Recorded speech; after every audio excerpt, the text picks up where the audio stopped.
Good morning po sa ating lahat. Welcome naman po sa ating YouTube channel, Ryan Patinio, Agri Farming, Family and Kitchen Adventure. So, hingi po tayo ng pasensya na medyo ngayon po madalang na po tayo makapag-upload ng mga video kasi may ginagawa po tayo. Medyo busy po tayo ngayon. So, welcome naman po ito sa ating munting channel. Sa lahat po ng ating mga kaibigan, shout out po sa inyong lahat dyan. Mayroon po tayong mga bagong pisang mga sisiw. Yan, ito po sila. Sana nasa 15 po sana itong mga sisiw na to. So kaso nga lang medyo namatay yung iba. Sa ano pa lang to, dalawang inahin pa lang po. Yung iba po ay naglilimlim pa. So may ginawa din tayong mga bagong brooding pen ng ating mga sisiw para naman po paglagyan sa mga sisiw na ating mga maliliit pa. So sa ngayon po ay ongoing pa rin ang ating breeding. Ito po ay para naman po sa mga April born natin na mga sisiw. Ayan po.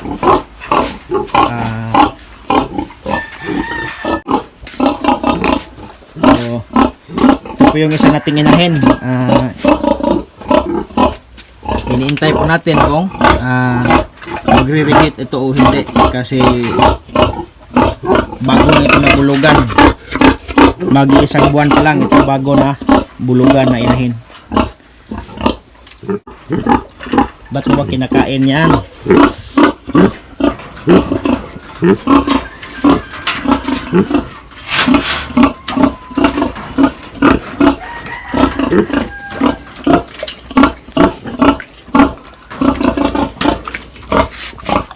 Grabe talaga itong inahin na ito kaya sobrang tibay yung ngipin niya. Kinakain yung yung tali dito sa kanyang pintuan. Ito po yung ating buntis na inahin na nasa 102 days na po ito na pagbubuntis. Ngayong araw na to 102 days na po siya. So kung titingnan natin ay malalaman talaga natin na yung inahin ay buntis. Yung kanyang dede niya po ay ayan po, nagsisimula na pong lumalaki. So sa panahon na ito, yung kaniyang mammary glands ay nagsisimula na po na mag-imbak ng mga gatas. So para naman po pagdating ng kaniyang delivery day ay mayroon na pong gatas na iinumin yung mga bagong anak na biik. Isa po sa mga senyales na yung ating inahin ay nasa 100 days pataas na po ay prati na po silang nakahiga. So ayan, minsan na po siyang minsan na po yan silang tatayo. Sila po ay prating nakahiga para po makapag-ipon ng energy sa pagdating ng kanilang araw ng panganganak. Hello, good morning.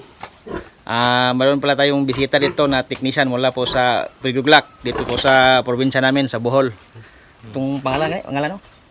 I'm Ramel dos Pueblos na technician sa Priguglak. Ramel dos Pueblos po, technician ng Priguglak dito po sa probinsya namin sa Bohol.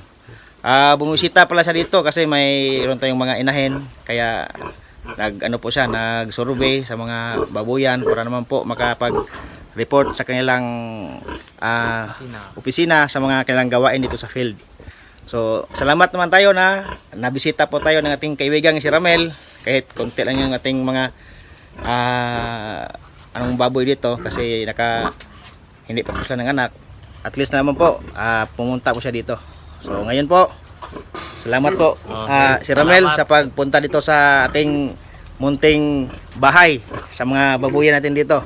Okay. Sana po sa sunod bumisita ka ulit dito para naman po siguro pag sa panahon na ay manganganak yung ating mga baboy ay para mabigyan natin mga vitamins kung anong mga gusto mong sa ating mga biik.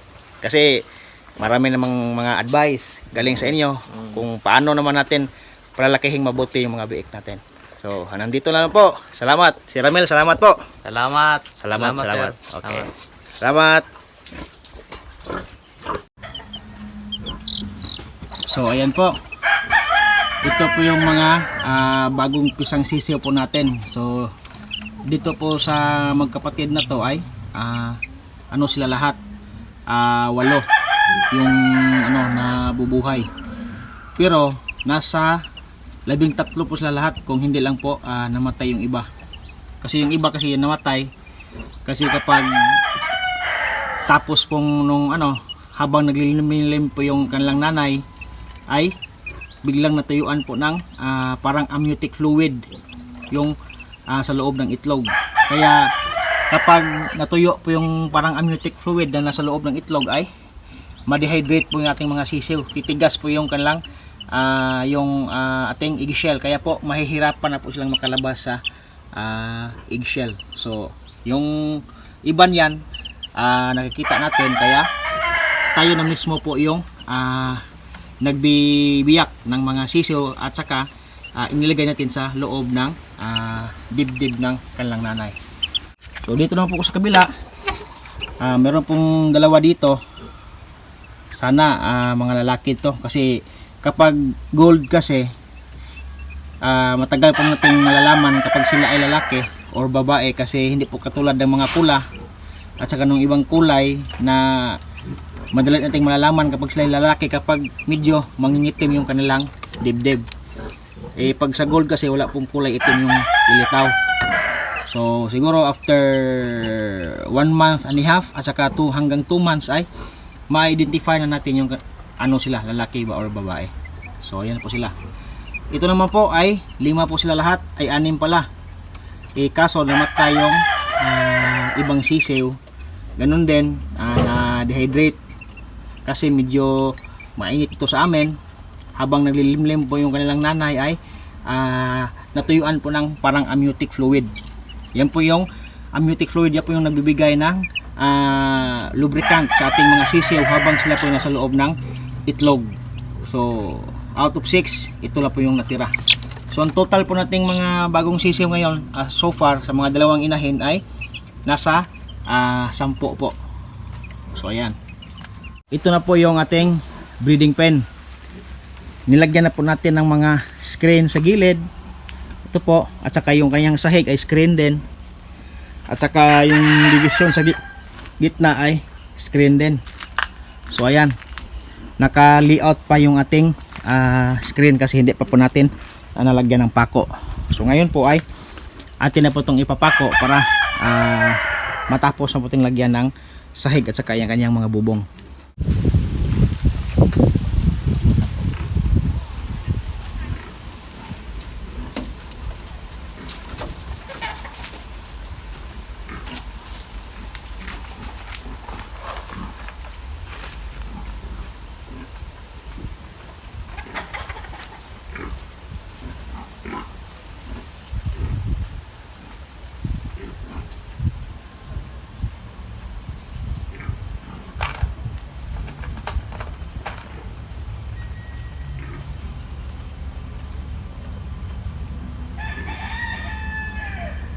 Contento ko ikaw.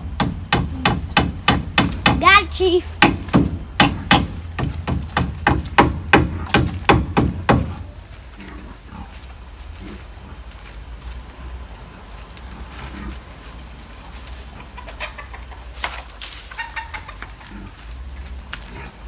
Sisor, di ka maong kung sisor nga.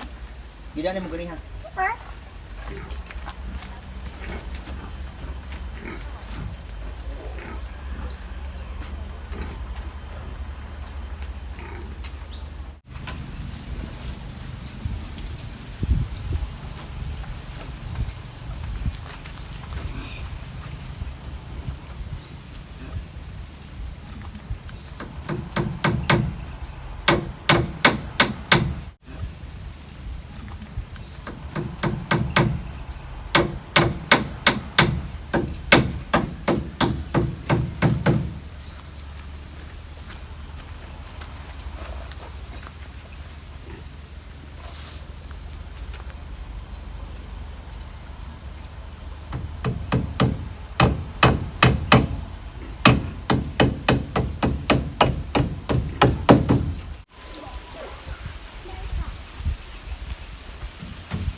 So ayan na po. Tapos na po nating nalagyan ng flooring yung ating brooding pen. So sa ngayon po ay yung paglalagay po ng sahig yung inuna natin. So pagkatapos po nating malagyan ng sahig ay lagyan din natin ito ng division para malagyan ng division. Pagkatapos po ng division ay yung kanyang bubong at saka pintuan. So ayan na po, natapos na po ating lagyan ng sahig yung ating bagong brooding pen. So sa susunod ay yung division at saka yung kanyang bubong ng ating gagawin.